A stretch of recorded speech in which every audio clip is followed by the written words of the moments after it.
Transferring money from the region bank to CIBC is very easy to do. Today I'm going to show you how to do it. Log in to your Regions Bank online banking account.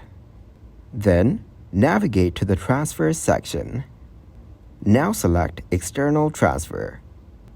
Then choose CIBC as the receiving bank. Here, you'll get to see all the options available. If CIBC isn't listed, select Other Bank and enter the bank's details manually. Now, what you need to do is enter the recipient's name, account number, and bank branch number. Then enter the amount you want to transfer. Review the transfer details carefully and confirm the transaction. The funds will typically be transferred within 3 to 5 business days.